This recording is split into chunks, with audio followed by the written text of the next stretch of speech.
What is going on, guys? Welcome back to yet another Brave Exvius video. We have a bunch of you cannot miss items in this video, guys. There's a lot of good stuff out there for new players, veteran players, a bunch of different stuff. We're covering both the previous FF8 event as well as the exploration. There is some stuff in there that you do not want to miss. Don't worry, we're going to go over all of that stuff. And you know who it is. It's your boy, the disembodied voice today. No Cam, coming in real quick. So thank you guys so much for the support via Patreon as well as YouTube channel memberships. Let's get into it, and leave down below who your favorite Final Fantasy VIII character is and how mad you are that Ultimesi is not in this game. So let's talk about the events that we have, and we'll go over the stuff that you need to go get. So we have the Delling City Gateway event. We have the Lunatic Pandora and the Lunatic Pandora Exploration. Okay, that is the stuff we're talking about there. There's also the new event versus Lone Lion Squall and versus Cipher here. But these are some stuff that you can go in there, you can get them, you want to do them, definitely go ahead and do them. But we're going to be talking specifically about some pieces of gear and material you guys don't be missing out on from this Final Fantasy VIII event. So what we're going to do here, as you can see the top right hand corner, if you're new to the game, we're hitting the exchange button. This is going to take us to the King Mog exchange shop. We're talking about this stuff here first. So once you're here, you're going to walk up to the boy, the King Mog, and he's going to say, I haven't collected anything, because guess what, guys? We're not talking to the King Mog today. We're talking to the King Mog's butler. We're talking to the Mog Minister. King Mog doesn't even want to talk to us anymore. So this is the Final Fantasy VIII stuff here. Yes, I'm slacking. Cut me some slack. All right. But things you are definitely going to want to pick up here. You are going to want to pick up Quistis's Prism. This is so you can 7-star Quistis. You will get Quistis as a character from doing the King Mog event. She will be mailed to you in your inbox once you have earned 7,000 event points. That is very early and easy to get. That's something you're going to be getting early on. Bonus unit, you're going to get this, and you're going to go ahead and 7-star her. On top of that, you are going to get the STMR Moogles for her. You're going to get all of them. It is a grind, but you're definitely going to pick these up. This is going to give you everything you need to get the Super Trust Master reward for Quistis, which is going to be her very powerful whip, 50% true dual wield magic, a good amount of magic on the whip as well. Very powerful Super Trust Master reward. You don't want to miss it because it is available for free. You're going to have to buy every single one of these Super Trust Moogles. As you can see here, you're going to have to buy the one for 300,000, the one for 150,000. Then you have to buy 5 of them for 30,000. That's going to give you 100% true Super Trust Master percentages there. Now, some other good stuff to talk about here as well is the Ciphers Coat and the Griever. Okay, you can buy these here and you can upgrade them with this new update with the Exploration event and the Delling City Gateway event. You can actually upgrade these things to the better versions with the FF8 stuff. So these are very cheap to get. Grievers here, 25 attack. The Sleeping Lion is going to give you a little bit of limit burst damage. But once you have them upgraded, guys, they're going to be even better than they were before. So let's take a look at Griever, the Lone Lion edition. This is the upgraded version. It's going to go to 35 attack, and the additional effect is going to increase your LB damage by 20%. Now, I know there's some stuff out there that a lot of you veteran players have that's better than this, like Esther, TMR, etc.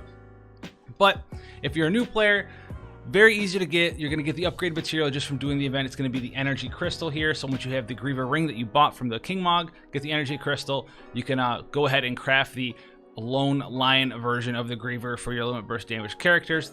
Ciphers Coat is actually pretty amazing for a lot of players out there. This is because it has 750 HP on a light armor, 20 attack, so not the highest attack ever.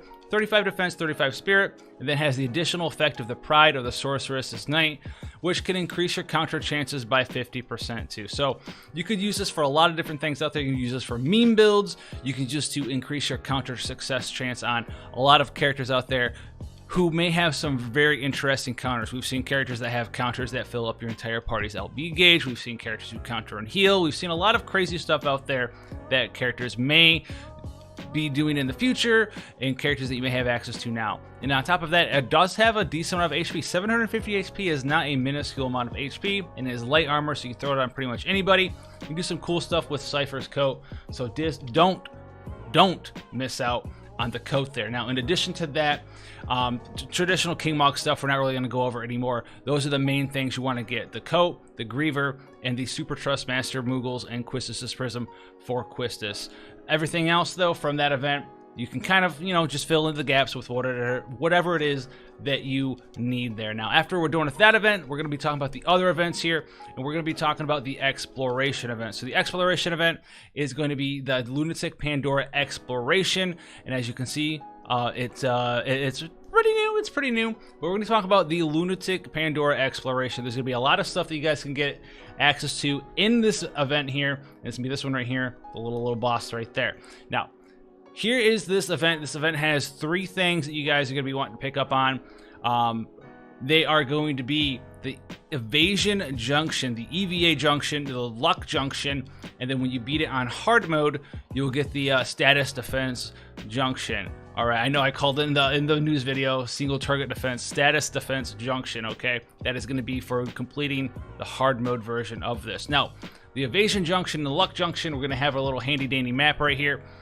As you can see, take a screenshot, pause the game if you can't find it. When you're playing the game, pause the video, whatever, come back. But EVA is going to be in chest 2 here, and the Luck is going to be in chest 3 here. So not super hard to miss out on. If you do the traditional RPG thing where you check all the dead ends everywhere, you might be able to miss out in the Evasion Luck Junction because it is kind of off in this room. So make sure as you're going through the map here, you do pick up this Evasion Luck Junction right there. And that is because the Evasion Luck Junction in the Evasion Junction and the Luck Junction do some pretty cool stuff here. So as you can see, the Evasion Junction here, 10% dodge and 10% draw attacks. So that is very, very, very strong.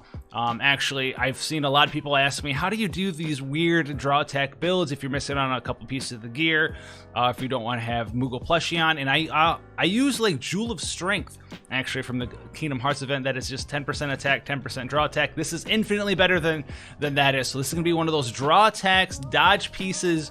Nothing really is like this in the game. It is 10%. But you can put this in a build and make it work for you. And I'm going to be using this, definitely using the Evasion Junction materia here. It's very, very powerful. Do not miss out on that. Now, the Luck Junction here, this is more for newer players. It's rare item finder and 100% gil obtained from battle. That's a pretty big one there. If they don't have a gil finder character, you can throw that on a character and get 100% gil from battle. And we have those events, right? The daily chamber thing that we get every once in a while. I forget what it's called right now. The Vault of Treasures or whatever, where people can get a lot of money. I know a lot of us veterans have a bunch of money, a bunch of gil flying around. New players, they need to have the money to awaken their characters as 7-star, all their ability awakenings if they're using those characters. And this definitely helps out when those events are running around. Now, the Status Defense Junction, this is the one that we already talked about a little bit. It is a passive effect, so it is very powerful, especially for newer players. And you might also get some use out of it as a veteran player. It's just going to be a ribbon, all status elements you're going to be immune to, and it's going to give you 20% defense and spirit. So it's just like the best version, pretty much, of it's a ribbon with defense and spirit. So there's no reason not to go and pick it up. Very, very, very strong. You're definitely going to want to pick up these 3: the Evasion Junction, the Luck Junction, and the Status Defense Junction. Once again, that is from the Lunatic Pandora, Exploration event there. That is what we have going on right then and right now. Now, the newest one that we have to talk about here is the Delling City Gateway event. The Delling City Gateway event. There's gonna be 4 different things you can get here. Newer players, this stuff is mostly for you, but there is another piece of evasion gear in here as well. If you haven't crafted that wolf's hat yet, or maybe you're just getting into it, you can't get in there for Madam's Manor. The 10-gallon hat here does give the lowly 15 attack, but it also gives the effect of Sharpshooter's Pride, which is 5% physical dodge and 20% attack when you're equipped with the shoot shoot pow pow weapon, as I like to call it on the channel here. So 5% dodge hat, that is something available for you there. They also have the access to the Selfie's dress in here for the Watcher and Earth Resistance. Nothing super crazy, that is in there as well. And then something that I know a lot of you veterans have probably outgrown at this point is something like the Ravines Coat. It's like almost, it's like half a TMR, you know, 15 attack and then a calculated ballistics, 30% attack with a gun there. Definitely pick this up if you're a newer player, especially if you picked up Irvine. It's probably be your best piece of gear you can throw on him right away at the start of the game there. So that is the stuff that we're picking up on today. Don't miss out on especially those junctions, the Evasion Junction. Do not miss out on that. All right, if you pick two things, Evasion Junction, Quissa Super TMR, those are the two standouts. Then Ciphers Coat and the Luck Junction and the Status Defense Junction are all very, very powerful as well, guys. So thank you guys so much. If you wanted to see the banner review and about these new characters, I put that out earlier today. If you want to see more stuff FFBE or the Visions related, this is the channel. Always having a fun time hanging out here as well as on twitch.tv or in the Discord with you guys. It's always a pleasant experience hanging out and having fun with you guys. So until then, guys, stay safe out there, and I'll see you in the next one. Take care, guys.